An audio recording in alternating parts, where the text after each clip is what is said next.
नमस्कार दोस्तों, आपका हिमाचल सारथी की ऑनलाइन क्लासेस में स्वागत है। तो आज हम डिस्कस करने जा रहे हैं गिरिराज न्यूज़पेपर के most important current affairs of 8 मार्च 2023। तो आइए इसकी शुरुआत करते हैं। तो फर्स्ट न्यूज़ आ रही है Himachal Pradesh public service commission से रिलेटेड। अब जो भी हिमाचल प्रदेश में जो भी एग्जामिनेशन करवाए जाएंगे और उसको कौन कंडक्ट करवाने जा रही है, अब आपकी हिमाचल प्रदेश लोक सेवा आयोग शिमला, क्योंकि हाल ही में आप कई एग्जाम पेपर लीक होने के कारण जो है हमीरपुर चयन बोर्ड को क्या है हिमाचल सरकार ने सस्पेंड कर दिया है।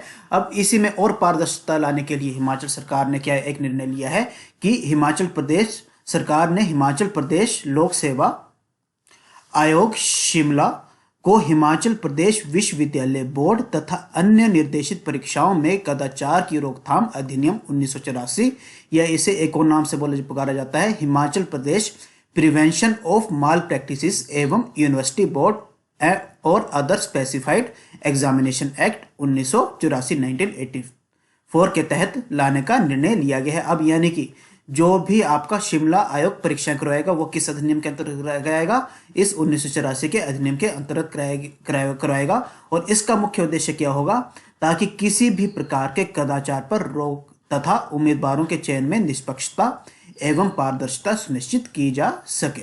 तो इसका मुख्य उद्देश्य वही रहने वाला है कि जो गलतियां हमीरपुर चयन बोर्ड ने की वह जो है आने वाले भविष्य में शिमला बोर्ड ना कर पाए, इसलिए अब इसे किस अधिनियम के तहत लाया गया है, 1984 के अधिनियम के तहत।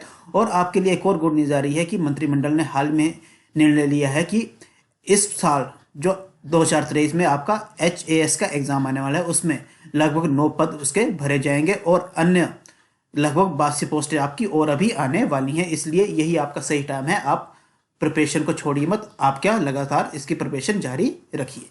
तो अगली न्यूज़ आ रही है आपकी कि आपको पता होगा जब भी कांग्रेस सरकार ने जब भी चुनाव हो रहे थे तो कांग्रेस सरकार ने अपने मैनिफेस्टो में कहा था कि हम जो हैं जैसे हमारी सरकार आएगी तो हम जो हैं जो ओल्ड पेंशन स्कीम है उसको दोबारा से लागू कर लेंगे। तो यह निर्णय जो है कांग्रेस सरकार ने अभी ले लिया है। तो इस निर्णय से लगभग जो है तो कांग्रेस सरकार ने क्या निर्णय लिया है कि पुरानी पेंशन योजना अप्रैल महीने से लागू हो जाएगी और इस निर्णय से लगभग 1.36 लाख कर्मचारी जो हैं लाभान्वित होने वाले हैं तथा भविष्य में जो नए कर्मचारी सरकारी सेवा में नियुक्त होंगे वह पुरानी पेंशन व्यवस्था में आएंगे तथा जिन NPS कर्मचारियों की सेवानिवृत्ति 15 मई 2003 के उपरांत हुई है उनको भावी रीति से OPS पेंशन दे दी जाएगी। और इन्होंने क्या बोला कि नियमों में आवश्यक संशोधन के उपरांत NPS में सरकार और कर्मचारियों द्वारा जारी अंशदान 1 अप्रैल 2023 से बंद हो जाएगा और यदि कोई कर्मचारी NPS के तहत शामिल होना चाहते हैं तो अपनी सहमति से जो स्कीम चलती है उसमें शामिल हो सकते हैं। अब OPS को लागू करने के लिए सरकार को वर्ष 2023 और 24 में लगभग 1000 करोड़ रुपए अतिरिक्त व्यय करना पड़ेगा और मंत्रिमंडल ने केंद्र सरकार से प्रदेश की 8000 करोड़ पर NPS राशि को लौटाने का प्रस्ताव भी पारित कर दिया है। तो अगली न्यूज़ की ओर आते हैं हम। तो हाल ही में जोगिंद्रनगर की ITI ने एक बहुत ही इंपॉर्टेंट स्टेप लिया है और उन्होंने एक ऐप बनाई है जिसका नाम रखा गया है कौशल आपके द्वार ऐप। अब इसका मुख्य उद्देश्य क्या होगा, इस ऐप का औद्योगिक प्रशिक्षण संस्थान ITI जोगिंद्रनगर की कौशल आपके द्वार ऐप स्थानीय लोगों को घर द्वार सरकारी दरों पर प्लम्बिंग, इलेक्ट्रिकल तथा ब्यूटिशियन की सेवा उपलब्ध करवा रही है। यानी कि आप अगर मान लीजिए आपके घर में नल का प्रॉब्लम आ रही है या इलेक्ट्रिशियन की कोई प्रॉब्लम आ रही है तो आप सिंपल इस ऐप को डाउनलोड कीजिए और इसमें क्या आप अपने घर का एड्रेस डालिए तो जो ITI में जो स्टूडेंट के ले रहे हैं प्रशिक्षण ले रहे हैं वो आपके घर के द्वार पहुंचेंगे और वो जो भी प्लम्बर है या इलेक्ट्रिशियन का काम करके देंगे और इसकी फीस कितनी होगी, जो आपकी सरकारी फीस है उसके बराबर। ITI जोगिंद्रनगर द्वारा तैयार यह ऐप गूगल प्ले स्टोर पर भी उपलब्ध है जिसे उपभोक्ता अपने स्मार्टफोन में डाउनलोड कर निर्धारित सेवा आसानी से प्राप्त कर सकता है। और यह ऐप केवल कहाँ तक अवेलेबल है, जो भी ITI के 8 किलोमीटर के दायरे के अंदर क्षेत्र आता है वहां पर इसकी सुविधा उपलब्ध करवाई जाएगी। तो आइए अब अगली न्यूज की ओर आते हैं। बल्क ड्रग पार्टनर के लिए इधर पार्क होगा। बल्क ड्रग पार्क के लिए 225 करोड़ की सहायता अनुदान किस्त जारी। तो हिमाचल प्रदेश सरकार को सरकार ने के रसायन एवं उर्वरक मंत्रालय के औषध विभाग से राज्य के बल्क ड्रग पार्क ऊना, यहाँ पर क्या होगा, ऊना में सामान्य बुनियादी ढांचे की सुविधाओं का विकास के लिए 225 करोड़ की राशि जो है जारी कर दी गई है। तो आपको ध्यान रखना है कि जब 2020 में सेंटर ने एक डिसीजन लिया था कि हम जो है 3 बल्क ड्रग पार्क्स बनाएंगे, कहाँ पर, हिमाचल प्रदेश, गुजरात और आंध्र प्रदेश में। अब हिमाचल प्रदेश के लिए कौन सी जगह चयनित की गई है, वो है आपका ऊना। तो ये आपने ध्यान रख लेना है। और यह सहायता अनुदान भारत सरकार द्वारा 2020 में अधिसूचित बल्क ड्रग पार्क प्रोत्साहन योजना के दिशा निर्देशों के तहत जारी किया गया है। तो अगली न्यूज की ओर बढ़ते हैं हम। तो कैंपा के तहत बंजर पहाड़ियों पर होगा पौधा रोपण। तो हिमाचल सरकार ने आदेश दिया है कि वर्ष 2023 और 24 में प्रत्येक वन मंडल में मॉडल नर्सरी विकसित की जाएगी तथा 12 जिलों में 256 हेक्टेयर बंजर वन भूमि पर पौधारोपण किया जाएगा। और ये सब किसके तहत किया जा रहा है, कैंपा। अब इसकी आपने एक फुल फॉर्म याद रखने लेनी है। तो इसकी फुल फॉर्म है प्रतिपूरक वनीकरण कोष प्रबंधन और योजना प्राधिकरण। फिर रिपीट कर रहा हूं, प्रतिपूरक वनीकरण कोष प्रबंधन और योजना प्राधिकरण, या इसे इंग्लिश में बोला जाता है compensatory afforestation fund management and planning authority. तो इसका मुख्य उद्देश्य क्या होगा कि कंपल्सरी आपको क्या करना है, अफॉरेस्टेशन का मतलब होता है जहां पर वृक्षों की कमी है वहां पर आपने क्या करना है, नए नए वृक्ष लगाने हैं। और वाइल्ड लाइफ यानी पशुओं को कैसे मैनेज किया जाए, जो भी आपके पास वन्य जीव संपत्ति है उसको कैसे बचाया जाए उसके लिए मैनेजमेंट। और जो जंगलों में आग लगती है उसकी भी कैसे रोकथाम की जाए। तो ये सारे उद्देश्य किसके तहत आते हैं, आपके कैंपा फंड के अंदर। अब इस अधिनियम के अंतर्गत जो है हर प्रत्येक राज्य को क्या दिया जाता है, कुछ फंडिंग की जाती है। तो इस कार्य के लिए 8.83 करोड़ की राशि प्रस्तावित की गई है। और सभी नर्सरियों में केंचुआ खाद इकाई होगी, पॉली हाउस होगा, ग्रीन हाउस होगा और टिश्यू कल्चर लैब इत्यादि की सुविधाएं भी उपलब्ध करवाई जाएंगी। तो आइए अब आगे चलते हैं हम। तो ये आपको बहुत ही सुंदर तस्वीर दिखाई दे रही होगी। तो ये कहाँ की तस्वीर है, खजियार, जिसे मिनी स्विट्जरलैंड के ऑफ इंडिया भी कहा जाता है। तो आइए इसके बारे में कुछ पढ़ते हैं। खजियार की गणना मिनी स्विट्जरलैंड के रूप में भी होती है और समुद्र तल से इसकी ऊंचाई कितनी है, 1890 मीटर है। और ये कहाँ पर स्थित है, चंबा जिले में यह स्थित है। और खजियार एक तस्तरी के समान दिखाई पड़ता है। जैसे आप देखिए इसे कैसे दिख रही है, जैसे आपकी एलियन शिप हो या तस्तरी के समान यह इसकी शेप दिखाई दे रही है। और इसके चारों ओर देवदार के ऊंचे ऊंचे वृक्ष हैं। देखिए यहाँ पर सारे क्या दिख रहे हैं आपको, देवदार के ऊंचे ऊंचे वृक्ष हैं। और इन्हीं के बीच 1.5 किलोमीटर लंबा और 1 किलोमीटर चौड़ा तस्तरीनुमा हरा भरा घास का मैदान है।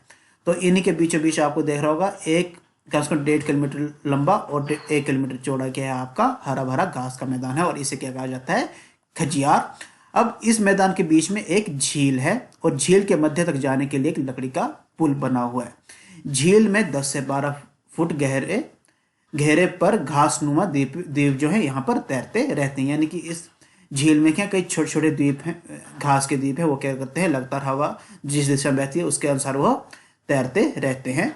अब आइए इसकी हिस्ट्री पढ़ते हैं कि खजियार का नाम आखिर खजियार कैसे पड़ा।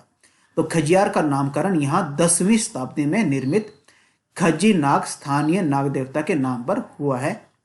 कहा जाता है कि यहाँ बहुत समय पूर्व कोई से देवता रहता था। एक शक्तिशाली नाग यहाँ घूमता हुआ आया और उसे यह स्थान बहुत पसंद आया और वह यहाँ रहना चाहता था।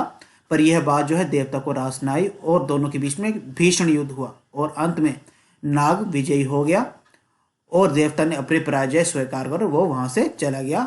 परंतु बाद में नाग और देवता की क्या होगी, दोस्ती तो हो गई।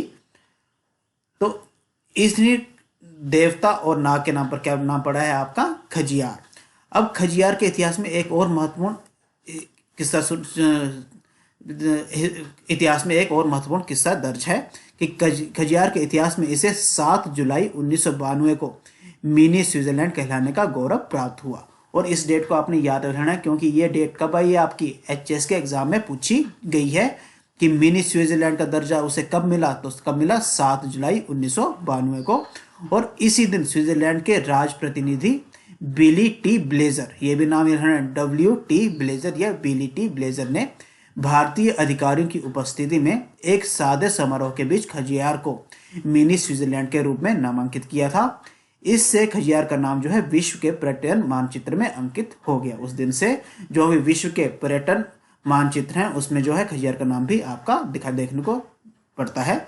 अब राष्ट्र प्रतिनिधि ने एक साइन बोर्ड लगाकर औपचारिक रूप से इसे खजियार को मिनी स्विट्जरलैंड का नाम दिया। तो आप देख रहे होंगे ये ऐसे उन्होंने एक बोर्ड बनाया है और इसमें क्या लिखा गया है, स्विट्जरलैंड, और इसमें उसकी खजियार से स्विट्जरलैंड की दूरी भी बताई गई, कितनी बताई गई है, 6194 किलोमीटर भी दर्शाई गई है। अब इस प्रकार से खजियार को विश्व का 160वां मिनी स्विट्जरलैंड होने का गर्व प्राप्त हुआ है। तो आइए अब नेक्स्ट न्यूज की ओर आते हैं। तो आपको हाल ही में पता है कि G20 देशों की अध्यक्षता किसे मिली हुई है, भारत को मिली हुई है। और इसके तहत अब भारत में जो है G20 देशों की कई जो हैं मीटिंगें हो रही हैं। तो एक मीटिंग का आयोजन करवाया जा रहा है 19 और 20 अप्रैल को धर्मशाला में। और इस मीटिंग में कई विज्ञान प्रौद्योगिकी विभाग और इंजीनियरिंग अनुसंधान बोर्ड से कई व्यक्ति इस बैठक में भाग लेने आ रहे हैं। तो आपको ध्यान रखना कि G20 बैठक कहाँ हो रही है, 19 और 20 अप्रैल को कहाँ पर, धर्मशाला में इसका आयोजन किया जा रहा है। तो अगली न्यूज आ रही है, crime and criminal tracking network ranking में भारत को पूर्वोत्तरी और पहाड़ी क्षेत्र में नंबर 1 रैंकिंग हासिल हुई है। तो हिमाचल प्रदेश में crime and criminal tracking network ranking में प्रथम स्थान हासिल किया है। और हिमाचल प्रदेश पुलिस को पहले से ये लगातार 3 वर्ष यानी कि लगातार हिमाचल ये सम्मान मिलता जा रहा है 2020, 2021 और 22 के लिए पहाड़ी और उत्तर पूर्वी राज्यों में प्रथम स्थान दिया गया है। और यह पुरस्कार किसके द्वारा दिया गया है, गृह मंत्रालय द्वारा, कहां पर, नई दिल्ली में। तो अगली न्यूज आ रही है।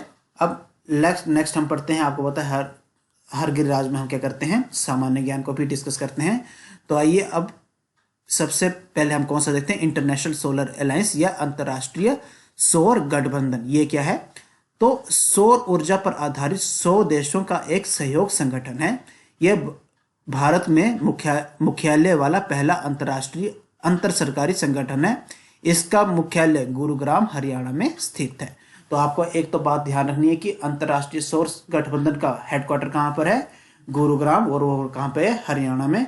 और इसमें लगभग कितने देश शामिल हैं, 100 देश शामिल हैं। अब इसका मुख्य उद्देश्य होगा, जो भी देश कहाँ पर आते हैं आपके, जो आपकी विषुवत रेखा है, विषुवत रेखा से ऊपर आपकी कर्क रेखा और मकर रेखा के बीच में आपको पता है सूर्य का प्रकाश क्या रहता है, 12 महीने रहता है। और यहाँ पर सूर्य की किरणें क्या है, सीधी पड़ सकती हैं, इसके ऊपर कभी सूर्य किरणें सीधी नहीं पड़ती।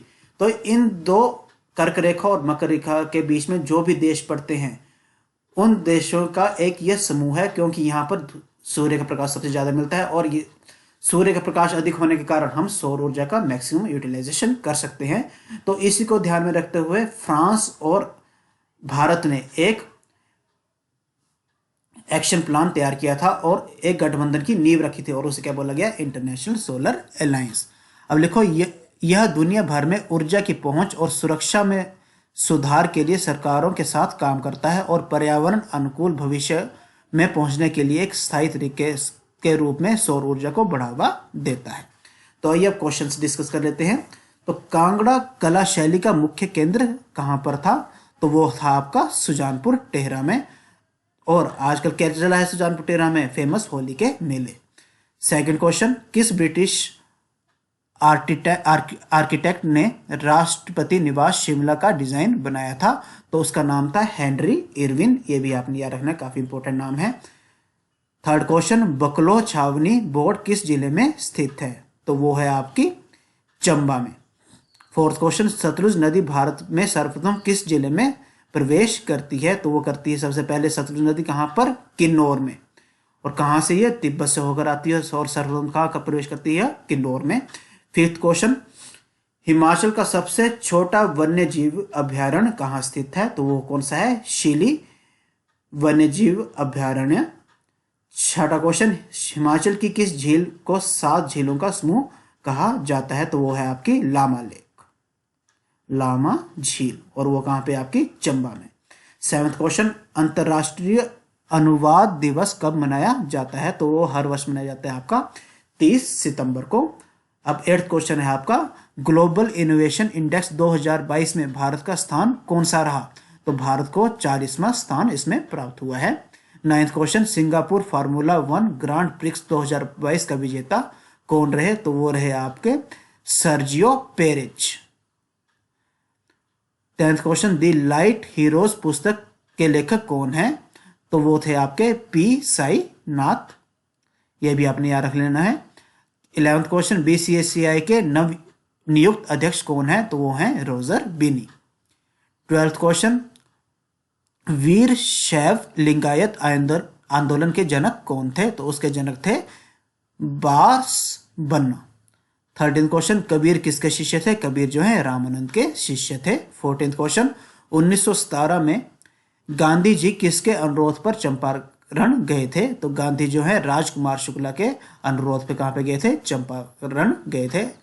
15वां क्वेश्चन, संविधान का अनुच्छेद 123 किससे संबंधित है? तो ये है राष्ट्रपति के अध्यादेश या ऑर्डिनेंस पावर से यह संबंध रखता है। तो आज हमने गिरिराज के most important current affair discuss कर दिए हैं। तो गाइस, अगर आपको हमारी वीडियो पसंद आ रही है तो प्लीज़ हमारे चैनल को एक सब्सक्राइब करें, लाइक करें एंड शेयर करना ना भूलें। Thank you.